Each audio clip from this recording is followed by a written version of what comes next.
Personas no alcohólicas, señora, gusto saludarle. Compañeros en Alcohólicos Anónimos, buenas noches. Yo soy Benjamín, yo soy alcohólico. ¡Hola!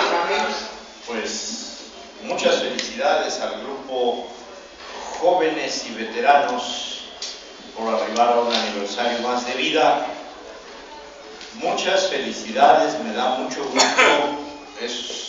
Se siente que es un buen grupo. Yo no sé si haya mucha sobriedad, pero creo que lana sí hay, y buen gusto, porque lo tienen muy arreglado, muy bonito. Ese árbol está muy bonito, está muy bien el grupo, muy bien vestido, y qué bueno que así sea. Son excelentes anfitriones. No puedo decir más que me han tratado con mucho cariño, y se siente la buena vibra, la buena voluntad. Hay liderazgo y hay entrega. Que Dios permita que así permanezca y que crezca en la abundancia del Espíritu, crezca en la imagen y semejanza de nuestro Creador. Felicito al grupo y espero que tenga como resultado de estas reuniones, pues que sirva de algo también, porque la experiencia que llevo de tantos años andar compartiendo, a veces se da que acaban las fiestas, la semana de unidad, y que acaban los banquetes y bailes, y al otro día los mismos 4 o 5 gatos de siempre a reunirse y a decirse lo mismo. Y cuando se reúnen los mismos a hablar de lo mismo, los resultados son los mismos, siguen siendo los mismos. Ojalá y el resultado de esta docena, decena, quincena de unidad, los días que hayan sido, sea para bien y alguien alcance la gracia, y que de todo lo que se ha dicho y que se ha compartido sirva para que alguien sea tocado, para que alguien despierte a la nueva vida, a interesarse por la AA, a enamorarse de la AA, despierte a la vida que le está esperando, que está repleta de abundancia, de bienestar, de alegría, de gozo, de progreso. Y si no, pregúntenle o vean a aquellos que se han entregado a la AA, cómo han progresado, cómo les ha ido bien, cómo viven en libertad, en alegría, en entusiasmo. Existe. No es verdad que dejar de beber es un eterno plagio, es un eterno sacrificio. Es necesario para poder entender lo que aquí hay encerrado, el misterio que encierra Alcohólicos Anónimos. Me da mucho gusto poder compartir con ustedes. El tema es muy bonito.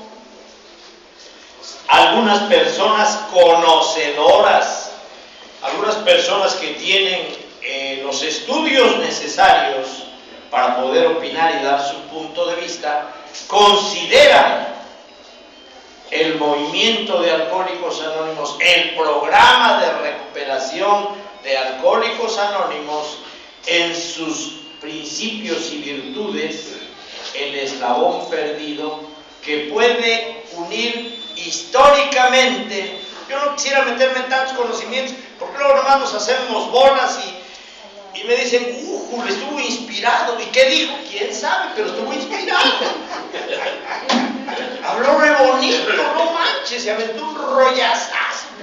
Pues, ¿de qué sirvió? Pues si no te sirvió de nada. Y esto que intento decirles, miren, la historia de la humanidad está compuesta de diferentes formas. En un principio, los grandes filósofos, los grandes sabios, vamos a hablar de Aristóteles, de Sócrates, de Platón, y antes que él, de Tales de Mileto, eran los que intentaban dar una explicación a la existencia del ser humano.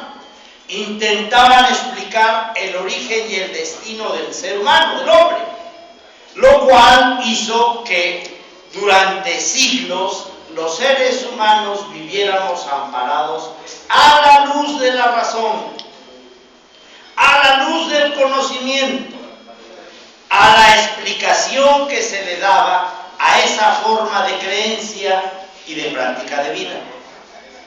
Las grandes aportaciones, que son una maravilla, por cierto, es una fregonería. Si alguno de ustedes llegara a interesarle y poder darse tiempo de leer y conocer las propuestas, estamos hablando de 300 años antes de Jesucristo, y ya se decía: la solución a tus problemas está en conocerte a ti mismo. Conócete a ti mismo, conócete quién eres, de qué estás hecho, por qué sufres, por qué lloras, por qué berreas.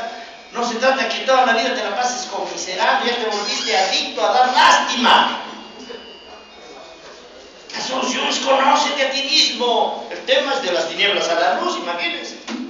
Bueno, desde entonces, ya imaginarán ustedes, hace más de 2000 años ya se viene repitiendo la frase nócete ipsum, que quiere decir conócete, conócete, por favor.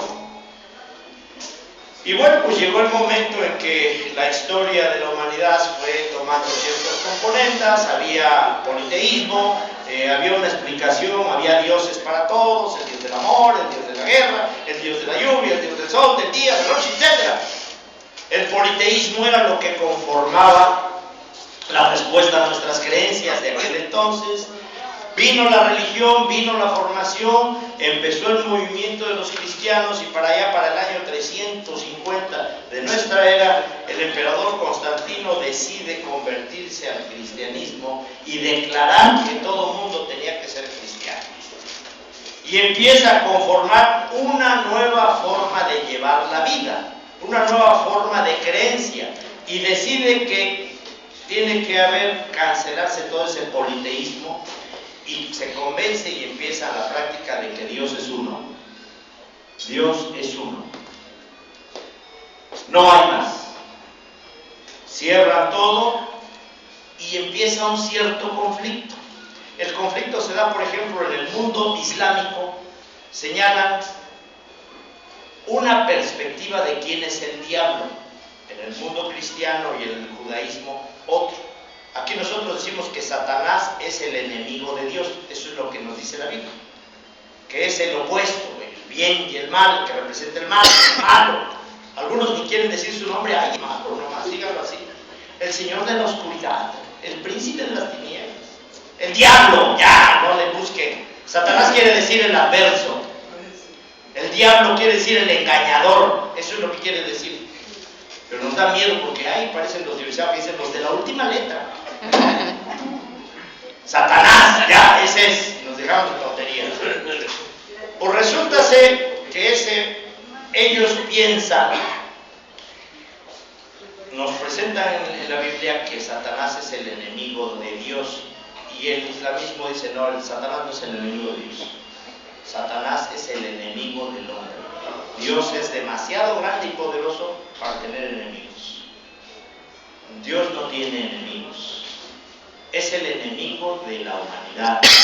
Y Alcohólicos Anónimos, en su grandeza, dice: si hay un demonio, se llama egocentrismo, egoísmo, concentración en sí mismo. No hay más diablo que el ego que te cargas. Ese es el engañador y ese es tu adversario. Vamos viendo más o menos así la historia. Yo le podría marcar cómo vienen los movimientos hasta por ahí de mediados del siglo XVI o un poco antes, en el siglo XV. Pues hubo un hombre que dijo: ¿sabes qué? Pues vivimos un periodo de demasiado oscurantismo. La época medieval, todo tristeza, lúgubre, desconocimiento, cerrazón, escondites, todo, guerras y problemas. Y nace un hombre que dice: hemos vivido demasiado apagados y los espíritus están muertos, y tenemos desconocimiento.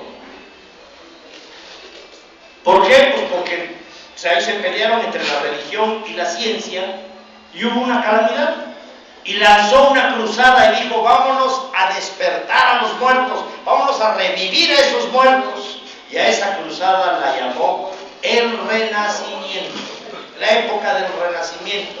Y el arte empieza a ser de colorido, empieza a dejarse todo lo lúgubre, empieza a vestirse, a tener mejor significado, la arquitectura cambia, todas las cosas empiezan a cambiar, y los conocimientos y la percepción de la vida siguen bajo una sola perspectiva. Deja de verse y de interpretarse la vida a la luz de la razón para comenzar a interpretarse a la luz de la fe. La iglesia se adueña de la verdad y empieza con su cerrazón, y por ahí Copérnico y por ahí algunos otros que decían la tierra es redonda, ponle su madre, mata con que la tierra es redonda aquí. La Biblia dice que no, y que no, y que no, y ¡pum! Y empezaron las calamidades y el desconocimiento y los pleitos y las guerras.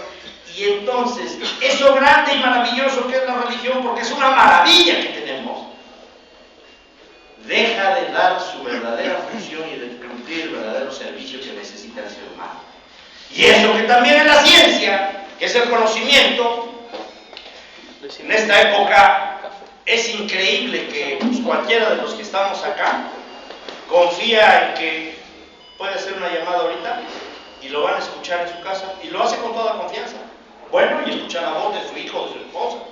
Rápido, confía rápido en la ciencia, pero no sabe confiar en Dios.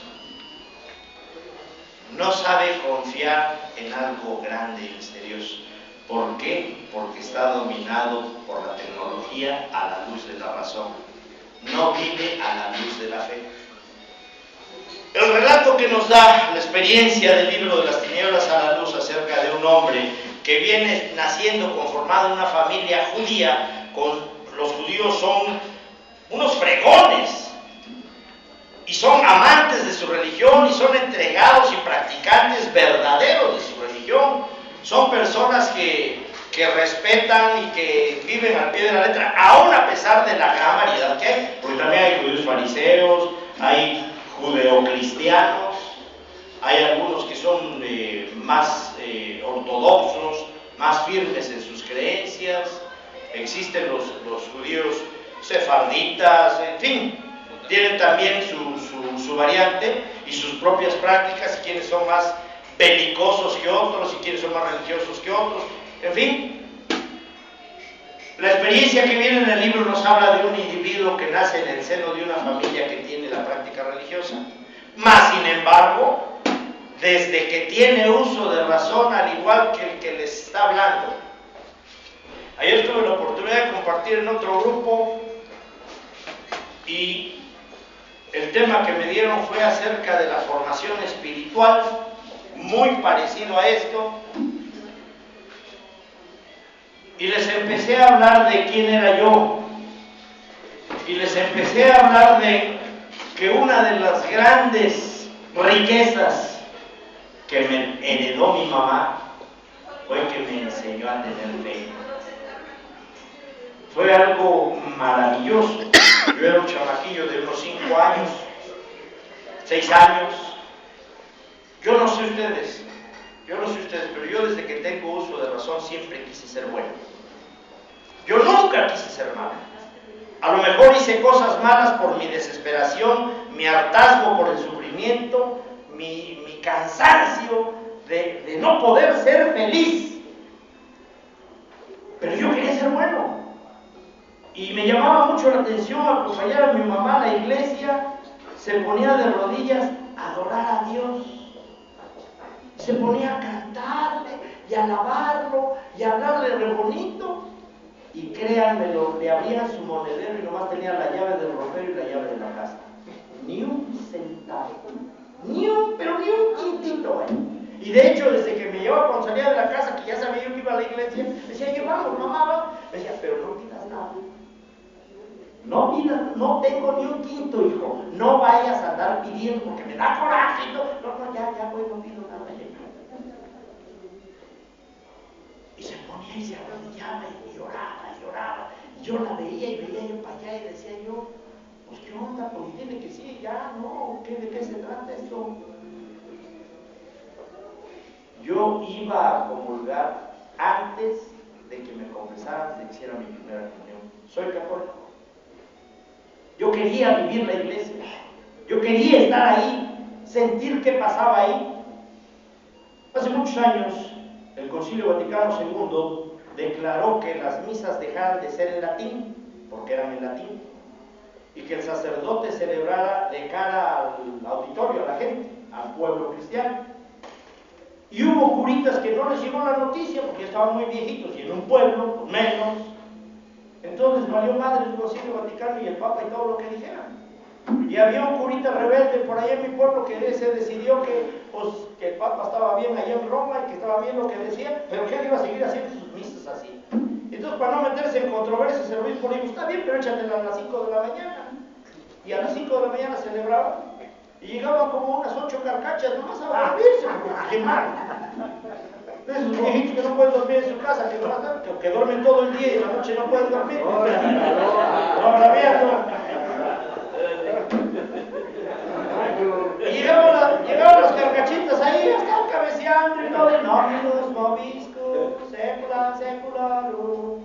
Y ahí decía, pues sepa la madre qué dice, porque creo que se lo estaba mentando, porque le contestaban y se agarraban un duelo ahí de titanes.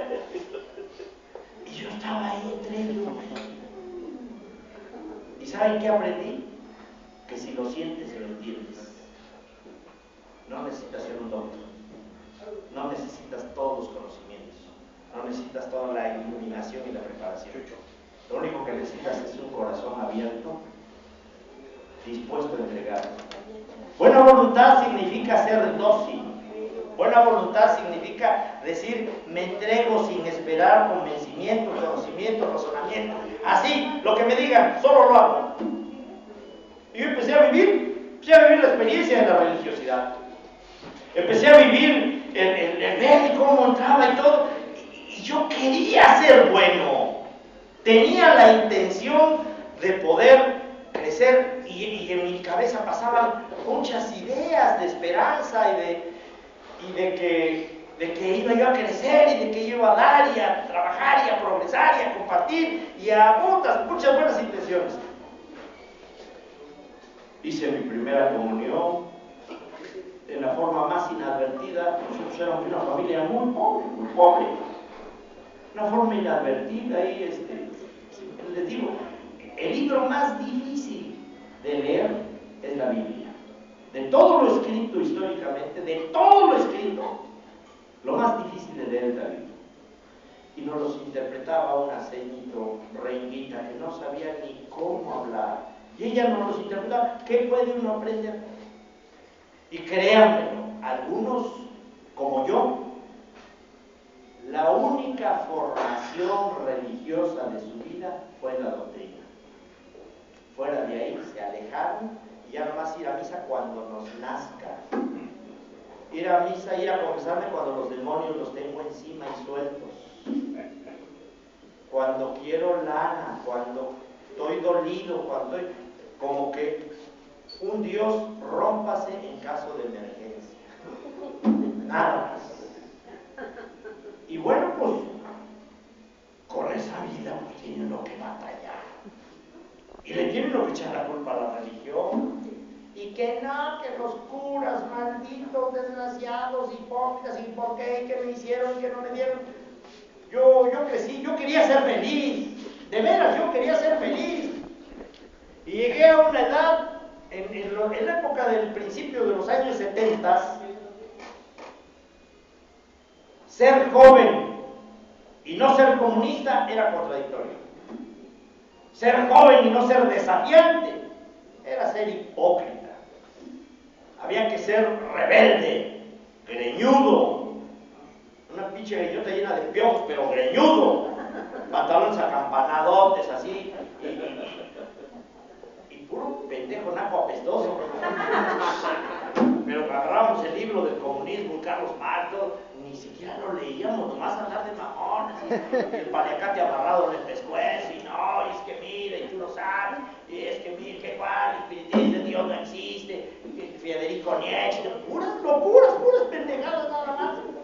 ¿Saben por qué yo lo hacía? Yo no sé por los demás por qué lo hacía, pero yo lo hacía porque consideraba que si me mostraba como realmente era una persona deseosa de entregarme a Dios y de vivir la religión, era yo débil.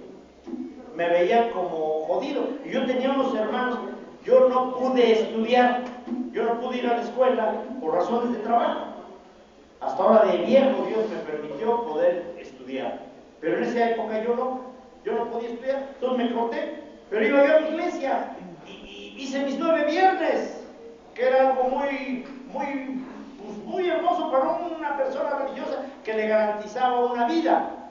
Esa era la creencia. Y yo les puedo decir que funciona, porque miren, aquí estoy. Y he tocado las puertas del infierno y he estado en donde ni tienen idea. Y aquí estoy. O sea que sí funciona. Pero yo iba a eso y me decían mis hermanos, los estudiosos y doctos, tú pareces vieja menopáusica, ¿qué chingados tienes que hacer ahí? Eso es para quedadas, eso es para abandonadas. ¿Tú qué madre tienes que hacer ahí? Y empecé a avergonzarme, y empecé a alejarme. Y luego la naturaleza cambió mi forma de vida, y empecé a querer tener novia, y a ser conquistador. Y pues yo veía que las muchachas, y luego, imagínense, siempre me he llevado con puro pendejo. Entonces, sus consejos eran, ¿quién sabe qué quieren las mujeres? Entre más las madreas, más te quieren. Si las tratas a toda madre, te hacen pendejo. Si las tratas bien, te humillan, te regañan y luego te tratan como su hijo. Te dicen que te quieren con un amor incondicional. Y el amor incondicional solo se le da a los hijos. No se le puede dar a una pareja. A una pareja siempre se le tiene que dar el amor condicional. Siempre el amor tiene que ser medido, con respeto, con límites. El incondicional solo es para el hijo. Y la mujer quiere querer al hombre así. Y ahí va el mongolote entonces que lo quiera como que todo el desmadre que yo armé. Y entendí entonces con esos consejos sabios de mis amigos que había que ser como el perro del Polo Polo, grandote, peludo y cabrón. Y que bien machote que tiene 2 viejas, 3 viejas, y que puta todo da y bla. Me metí a la vorágine y cada vez me fui alejando más de mis prácticas, creencias y formación religiosa. Yo les he dicho a mis compañeros, haciendo un paréntesis en esto, cuando yo llegué a Alcohólicos Anónimos, llegué con un egocentrismo enorme, un ego inflado, pero inflado. O sea, llegué sintiéndome que les hacía el favor, llegué sintiéndome que, pues, que yo era mucha madre, y luego los veía yo como Dios ve al conejo, chiquito, lejón y pendejo. Dije, no, hombre, tú no eres hijo de la madre, yo soy la vez, yo soy aquel, hombre. Me sentía yo guapo, galán, inteligente, lo que yo haciendo nada. Y los compañeros de aquel tiempo me hicieron el grande favor de darme unas putizas para acabar mi ego. Patearon mi ego, me humillaron, me gritaron, me ofendieron hasta que desbarataron mi ego. Y ya que lo desbarataron, ahora no tenía yo ni ego ni espíritu. Ahora salí peor, ni siquiera tenía yo alma. Y no sé si alguno de ustedes ande por las mismas. Pero cuando se queda uno sin uno y sin otro, o sea, no tienes ni Dios ni diablo, estás jodido, hijo de la... ¿De veras? ¿De veras, Porque entonces estás acá y sufriendo y batallando, y por qué me va mal, estoy maldito, y por qué, y duro, y quiero, es que yo quiero, es que... Qué bueno que nos rompe la madre. Pero es triste, dice la literatura, quitarle la botella y no darle nada a cambio. Ya le pateaste el ego, ahora aliméntale el espíritu. Faltan líderes ahorita en los grupos que digan, vamos a hacer talleres de oración, vamos a hacer retiros, vamos a alimentar el espíritu, vamos a hacer algo bueno. Urgen, urgen, porque realmente, pues sí, nos desbaratamos del ego y ya quedamos todos desmadrados. Y ahora ni con melón ni con sandía, mano. O sea, antes tenía yo a Juan Diego y al diablo, ahora ya ni ese. Y empecé a batallar dentro de la droga. Y quiero decirles en la formación de mi vida que me alejé. Me alejé por un tiempo, empecé a tener calamidades, empecé a tener dificultades y a las primeras de cambio me espanté y me regresé. Me regresé pero de volada. Me metí inmediatamente en un movimiento juvenil y empecé a servir. Yo quiero que ustedes sepan que yo a la edad de 16 años me dedicaba a evangelizar, llegaba a las comunidades más lejanas, llevando la palabra, hablando, conviviendo con la gente, jugando, me querían, yo lo que podía y hablaba, Los únicos que no me querían eran los curas. Me pasaba como aquí, lo que no me quieren son los servidores. Igual de la estructura no me quieren mucho. Allá también los curas no me querían, porque yo mi tarea a la que yo me quise meter es a ponerles un Dios al alcance de cada uno. Un Dios que te sonríe, que no te juzga, que te dice: hijo, si cambias te voy a querer mucho, pero si no cambias, también te voy a querer mucho, porque te quiero porque eres mi hijo, no porque seas bueno o malo. Un Dios que perdona, que ama, que abraza. Y los curas me decían: cállate, pendejo comunista, ¿de dónde sacaste esas porquerías? Seguramente perteneces a la logia masónica. Digo: yo no pertenezco a mi madre, ni sé qué es eso. Cuando decías de logia masónica, me imaginaba yo los tortillas con su masa. Y yo no sé qué mal es eso. Pero me regañaban y me decían que estaba mal. Porque, les repito, los curas en los pueblos a veces, pues están, pero si súper atrasadísimos, mano. De veras, todavía andan viendo un diablo con cuernos. Los únicos cuernos son los que le han ponido a los señores de allá del pueblo. Y bueno, pues resulta que yo intentaba ser una buena persona, lleno de entusiasmo, convivir. Y créanmelo sinceramente, de alguna manera, eso también me empezó a llenar de satisfacción, de alegría. Pero no me alcanzaba para ser feliz. Desde que tengo uso de razón hasta hace algunos años, siempre me acompañó el deseo de morir. Mi naturaleza era la de un hombre lleno de nostalgia, maníaco depresivo y además morboso. Yo soy pendejo natural, no crean que me invento. Yo voy al cine y veo una película y me pongo chilla y salgo y la recomiendo. Digo: vayan a verla, está buenísima. Y de la chinga. Me gusta, y como hay pendejos como yo, dicen: yo también voy, hijo de la chinga. Soy hipersensible, soy chillón, soy. Y toda esa naturaleza y mi forma de ser me avergonzaba. Y decía yo: pero entonces por fin religión, soy bueno o soy malo, quiero ser cabrón, quiero ser malo. Y hace un rato que hablaba yo con los jóvenes, los alcanzo a entender, y yo los quiero nomás porque son jóvenes y porque quieren vivir el programa. Pero hay sustancias actuales que yo no conocía en mi época: el éxtasis, el cristal, la piedra, cocaína, eso no existía. Ahí en mi pueblo nos empedamos con el olor de las patas y un cocón de anís. No había grandes cosas, era muy de lujo. Pero había otras sustancias. Allá hay hongos alucinógenos, y ya existía el roinol, el tenoatedoxpan, el ionamín, el captagón. Ya existían algunas sustancias que nos ponían sacando los instintos asesinos, y en momentos yo decía: eso es lo que quiero, ser malo, quiero ser malo, cabrón, y ponerle la madre a todos los que me han humillado y los que se han burlado y todo. Y al otro día una cruda, pero que gallina, chillar. No vais a apagar la luz, te digo bien. Desgraciadote, se desinflaba y se quedaba. Su testosterona salía por las orejas al pendejo y ya quedaba todo jodido. Jugué con mi vida, jugué con mis emociones, jugué con todo ese tipo de creencias. No fue suficiente mis acciones.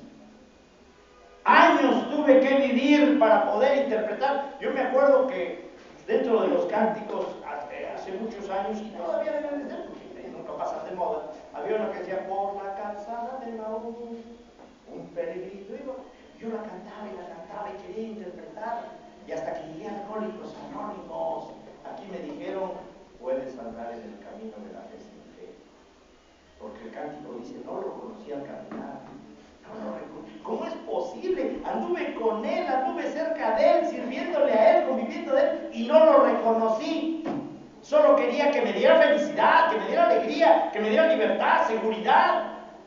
No lo reconocí. Y el cántico termina y dice: pero ahora sí, en la fracción del pan. Y Alcohólicos Anónimos dice lo mismo. La única forma que tienes es trascender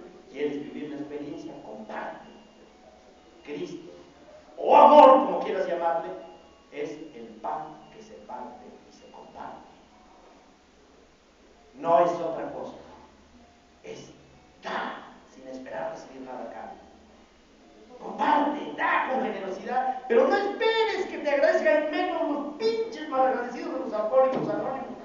No esperes que te agradezca nadie, nadie, nunca, porque te vas a frustrar, te vas a deprimir, te vas a enloquecer y te vas a resentir. De veras no hay.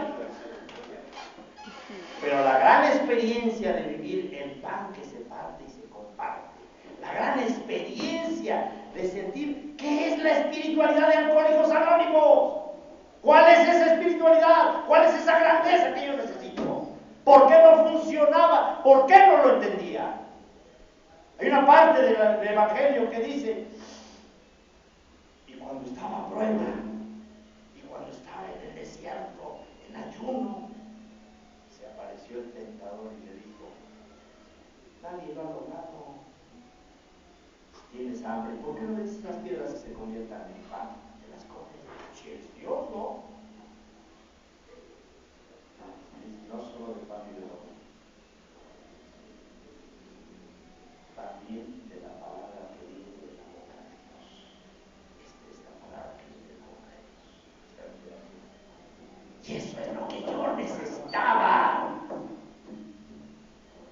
Un mundo espiritual, una vida espiritual, un alimento espiritual. Estar pensando en dinero, dinero, dinero. Quería llenarme de dinero, tenía un complejo de alcancía, hijo de su pinche madre. Sexo, poder y dinero, ser, yo tener, yo lograr, yo... Locura, locura. ¿Qué es el alimento espiritual? Si yo rezaba, si yo tenía fervor, lo hacía yo con mucha dedicación. ¿Por qué no funcionaba? Porque estaba en el camino de la fe sin fe, porque siempre puse mi voluntad primero, porque siempre lo hice con interés, porque siempre lo hice deseando algo, deseando quedar bien con Dios, querer ser bueno, querer aparentar, querer reconocimiento, aprobación. A mí me gustaba formarme en la iglesia, que me vieran así, vaya viendo, ya ves, puto, que me vieran comulgar a toda madre. El hombre bueno, el hombre generoso. Por eso no me funcionaba. ¿Cuál es el eslabón perdido? ¿Qué me estaba haciendo falta? Porque yo no podía ser feliz. Yo vivía así, encadenado. Fíjense nada más, era esclavo de mi infancia, esclavo de mis recuerdos, esclavo de mi pobreza, esclavo de mi sufrimiento, esclavo de mis relaciones. Yo soy de los pendejos que se enamoran a los 8 días y a los 15 se quieren matar. ¿Está cabrón? Imagínense ustedes con ese carácter, con esa conformación y estructura emocional, ¿dónde iba yo a encontrar libertad? Y quería ser feliz en nombre de Dios. Que Diosito se apiadara de mí. ¿Cómo crees?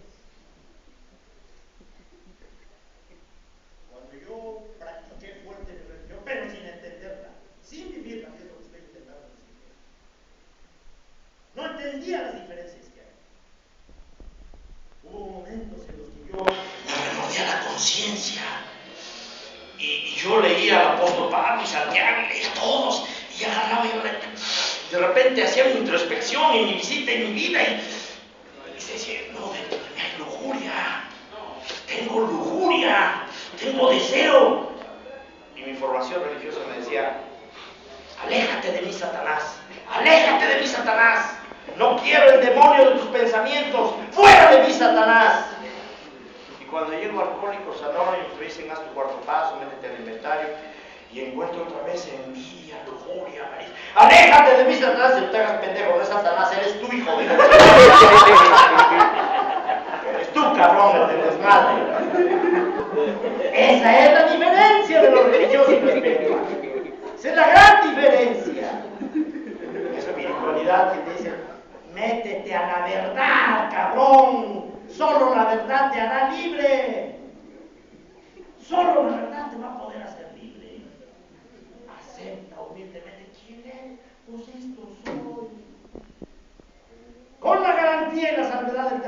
frase que dice, el amor de Dios lo tienes garantizado, no te la hagas de tos. Ya es sin temor alguno.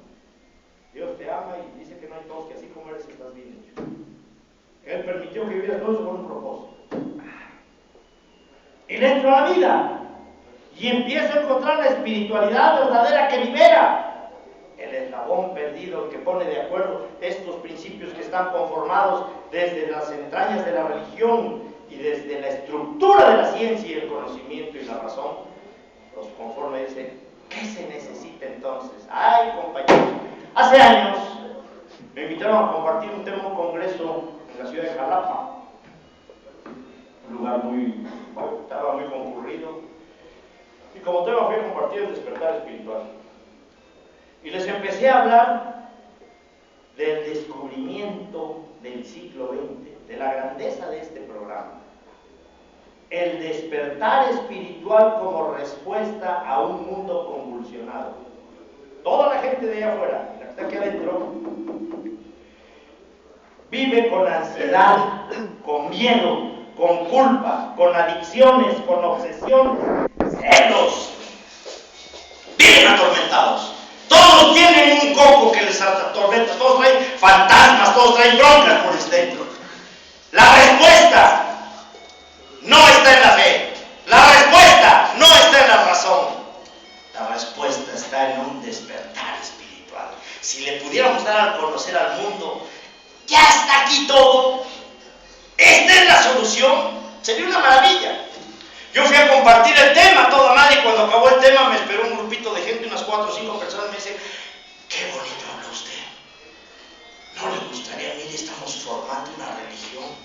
¿No le gustaría venirse con nosotros? Con eso que acaba usted de decir, sería una maravilla. Buscar el despertar. Puta, yo me imaginé luego a mí mismo con mi túnica blanca.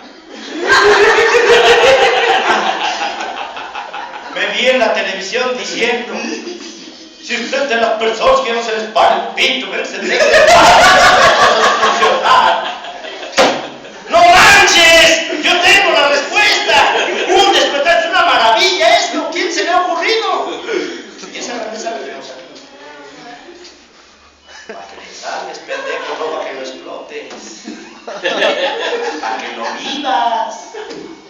Porque esto solo funciona como funcionan las cosas de Dios. Gratis, totalmente. Libre, totalmente. Todo lo que viene de Dios tiene que ser gratuito y tiene que ser libre.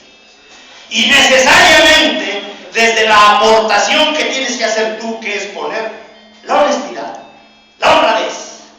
Esto soy, sin miedo, sin tapujos. ¿Qué más le hago?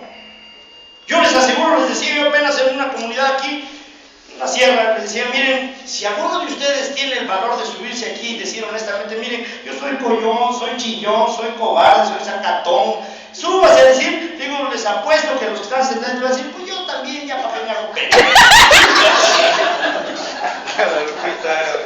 Dejémonos de tarugadas y de máscaras y de fantasías. Por eso estamos como estamos, porque no queremos ver el eslabón que tenemos. Es una maravilla.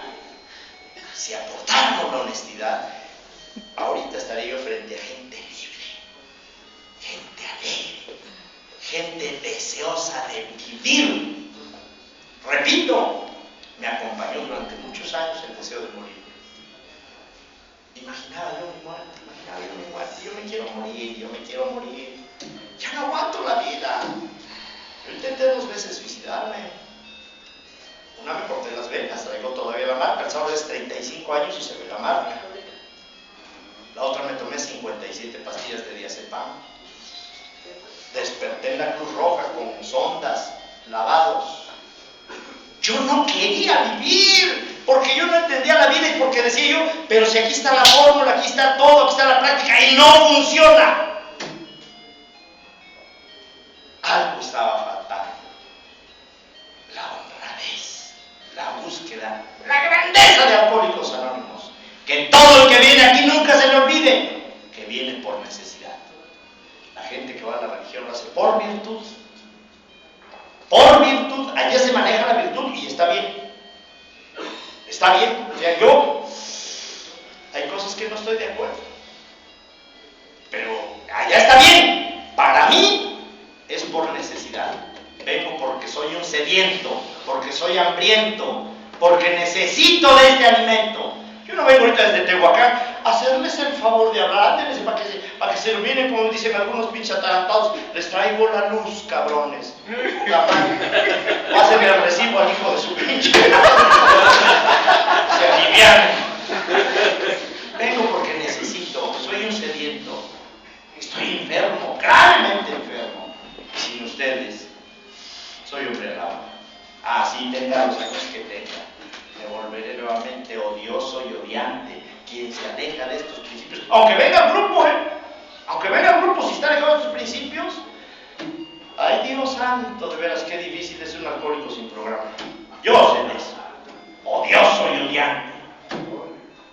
Hay un loquito ahí en Perú que se pasa repitiendo siempre: abstinencia es dejar de beber, sobriedad, dejar de joder. Y tiene razón, dijo el hijo. Dios permita y el resultado de estas reuniones nos den un poquito de libertad, de reflexión, de conciencia, porque lo más importante, al conocer esto y aplicarlo, nos eleva el nivel de conciencia, una nueva visión de la vida, que es lo que necesitamos para vivir con agradecimiento, para vivir con gratitud, para poder decir, vale la pena vivir. Que Dios nos bendiga.